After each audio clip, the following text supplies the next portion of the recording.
Bienvenidos a la presentación de nuestra cátedra basada en la educación, el desarrollo y el empleo en Venezuela por el licenciado Manuel González y la licenciada María Teresa Cruz. Queremos comenzar nuestra presentación recordando la expresión de Nelson Mandela, quien dijo que la educación es un arma poderosa que puedes usar para cambiar el mundo. Este dicho es la perfecta presentación de la importancia de la educación y es la formación de un individuo que comienza con la primera pregunta y termina con la última, lo que significa que puede y debe durar toda la vida. Además, es importante señalar que tiene gran impacto en el crecimiento personal y que más adelante influye en las relaciones y el éxito en el ámbito laboral. Cuando enriquecemos el cerebro con información nueva y valiosa, también mejoramos la capacidad de pensar y analizar y procesar. A ciencia cierta, un niño comienza a aprender tan pronto como abre sus ojos, y a medida que se desarrolla, explora y descubre el mundo al jugar, tocar, oler, observar y preguntar. ¿Sabías que el primer contacto que tienen los niños con la educación formal suele ser en el jardín de infancia? Pues sin embargo existen diversas opciones para la educación prejardín de infancia. De hecho, uno de los beneficios más relevantes de asistir a un centro de aprendizaje temprano es que se forma la base perfecta para el aprendizaje permanente, pues se ha comprobado que los infantes que comienzan su educación temprana crean un hábito de aprendizaje saludable y se consideran cosas tales como la lectura una parte normal de la vida, en lugar de una tarea molesta. La educación comienza con una pregunta y continúa con la recopilación de información objetiva, colocándola en el contexto adecuado en el que se asimila y se procesa para convertirse en un conocimiento que se ensancha horizontalmente. Esto aplica no solo para los niños, sino también para los adultos. Es necesario ampliar los horizontes para el desarrollo personal, y esto va mucho más allá de la educación formal. En palabras del autor indio Chaina Kai, la educación es tu mejor amigo. Una persona educada es respetada en todas partes. La educación vence a la belleza y a la juventud. Esto involucra que cuanto más aprendas, tu autoimagen será más clara y positiva. El aprendizaje puede mejorar tu confianza en muchas formas, tales como la mejora de tu posición dentro de la sociedad y te hace sentir bien contigo mismo. Además, permite que coloques adelante tus ideas de manera más elocuente, aportando una base sólida para una carrera y al final desempeñar un papel importante en el éxito financiero. Todo lo que hemos hablado nos pone en contexto para ver la educación a través de la historia, la cual ha sido considerada como el recurso más idóneo y el eje rector de todo desarrollo y renovación social. Mediante el proceso educativo se transmiten los valores fundamentales y la preservación de la identidad cultural y ciudadana. Es la base de la formación y preparación de los recursos humanos necesarios. La escuela se convierte así en el lugar para la adquisición y difusión de los conocimientos relevantes y el medio para la multiplicación de las capacidades productivas. La política educativa en Venezuela está orientada hacia el mejoramiento de la calidad, incremento de la cobertura y modernización de la estructura administrativa del sistema educativo, a través de la revisión y formación de estos niveles y modalidades, por la cual se le ha dado énfasis al proceso de descentralización como una estrategia orientada para dar mayor autonomía de gestión a los centros educativos y por otra parte generar cambios profundos en la profesión docente para la transformación de una política pedagógica práctica. La educación en Venezuela es gratuita y obligatoria entre los 6 y los 15 años de edad. Asimismo, el Estado garantiza la gratuidad de la enseñanza pública, secundaria y universitaria. La Ley Orgánica de Educación en Venezuela establece en su artículo 3 lo siguiente: la educación tiene como finalidad fundamental el pleno desarrollo de la personalidad y el logro de un hombre sano, culto, crítico y apto para convivir en la sociedad democrática, justa y libre, basada en la familia como célula fundamental y en la valorización del trabajo, capaz de practicar activa y conscientemente en los procesos de transformación social, consustanciado con los valores de la identidad nacional y la comprensión, la tolerancia, la convivencia y las actualidades que favorezcan el fortalecimiento de la paz entre las naciones y los vínculos de la integración y solidaridad latinoamericana. La educación fomentará el desarrollo de una conciencia ciudadana para la conservación, defensa y mejoramiento del ambiente, calidad de vida y uso racional de los recursos naturales, y contribuirá a la formación y capacitación de los equipos humanos necesarios para el desarrollo del país y la promoción de los esfuerzos creadores del pueblo venezolano hacia el logro de su desarrollo integral, autónomo e independiente. La relación entre educación, empleo y distribución de ingresos en Venezuela ha sido históricamente desigual, similar a lo ocurrido con buena parte de los países de Latinoamérica. Esta región tiene la mayor desigualdad de ingresos en el mundo, donde el 10% más rico de la población recibe en promedio el 36% de los ingresos totales, y el 40% más pobre recibe apenas el promedio del 14% del ingreso total. El coeficiente más utilizado para medir la desigualdad es el índice de Gini. Este refleja que para el caso de Venezuela, una desigualdad significativa es menor pronunciada que el respectivo índice en otros países de la región.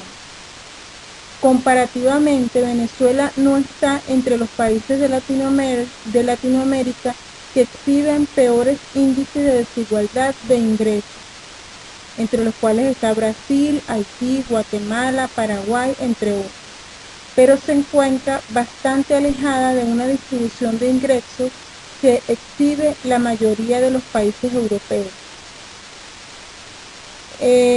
cuyos índices de Gini se sitúan en promedio entre el 0,25 y el 0,35.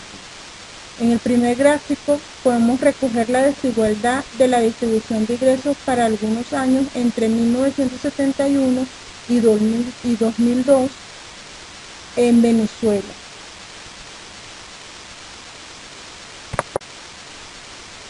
Cuando se habla de movilidad social, se hace referencia al movimiento de los individuos entre los diferentes niveles de la jerarquía social. Primero, en términos de ocupación o espacial. Segundo, de su posición en la estratificación social y el acceso o el descenso social de una persona o de un grupo.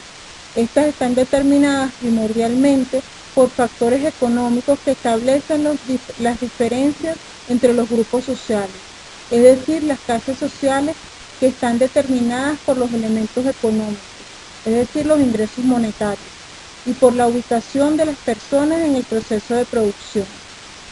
La movilidad social es el cambio de las personas o grupos que pasan de una situación a otra, en espacio, que se le llama movilidad geográfica, en la profesión o ocupación, en la escala social propiamente dicha, en los casos de movilidad espacial, profesional u ocupacional, que pueden hablar de movilidad horizontal.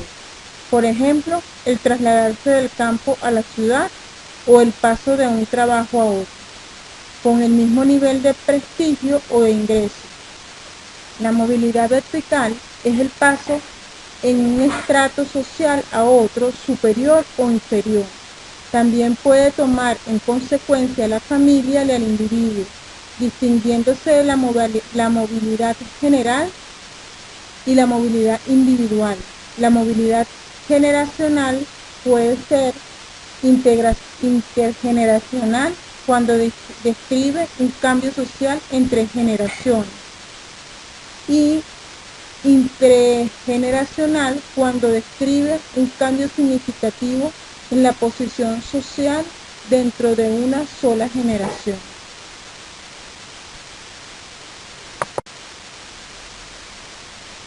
Para evaluar la movilidad vertical entre las generaciones de una sociedad dada, un método sencillo consiste en comparar el estatus de los padres y los hijos en la misma familia, y se puede determinar así un índice de inercia establecido según el porcentaje de personas que tienen la misma categoría social, profesional que sus ascendientes.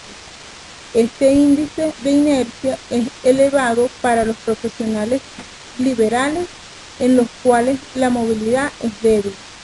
La movilidad social vertical puede ser primero ascendente, cuando la persona sube de nivel más alto al que tenían sus padres, de la clase media o alta o la clase baja a media. Y segundo, descendente, que es la movilidad hacia abajo, de la clase alta a la media o la clase media a la baja. La estabilidad puede ser individual o grupal.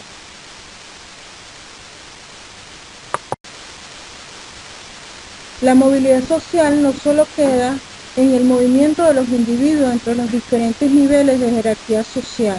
La movilidad social es relevante a la multiplicidad de estilos de pensamiento. En Venezuela se habla de los recién vestidos y de su manera de actuar, así como los que llevan el rancho en la cabeza. También se pueden mencionar a las personas que viven en las zonas clase media, pero su poder adquisitivo es bajo, o viceversa. Personas que viven en zonas marginales, pero tienen un poder adquisitivo de clase media. Esa condición los lleva a pensar diferente a su entorno.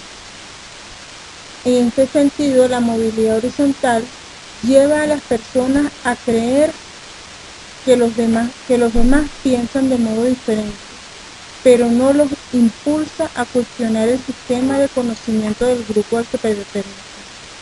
Como las personas se mueven horizontalmente, ningún grupo es mejor que otro. Como consecuencia de ello, ningún sistema de pensamiento se considera preferible al otro. La movilidad vertical conduce a las personas no solo a creer que otros piensan de modo diferente, sino también a no estar seguros y a ser incluso escépticos con el modo de pensamiento del grupo al que pertenecen. Esta inseguridad suele aparecer especialmente cuando uno se encuentra en el sistema de pensamientos diferente en grupos, que el sistema de estratificación son superiores al que uno pertenece. Se puede ubicar a la persona que se encuentra en la clase media baja, que piensa que son burgueses, o personas que viven en los barrios y no se consideran de la clase baja, sino de la media. Por otra parte, la movilidad vertical suele generar la democratización del pensamiento, en virtud del cual las ideas de los estratos inferiores llegan a enfrentarse a los estratos superiores en pie de igualdad. En tal sentido, se puede decir que toda movilidad social implica realizar ciertas adecuaciones de la conducta, lo que conlleva la necesidad de cierta resocialización, lo que suele suponer el surgimiento de nuevas actitudes y algunas alteraciones psíquicas. Una movilidad inusual puede originar comportamientos desviados al derivar esos estados de ánimo o desorganización social o aislamiento del individuo. Como ejemplo de movilidad inusual o súbita, se puede decir que la persona de clase baja que recibe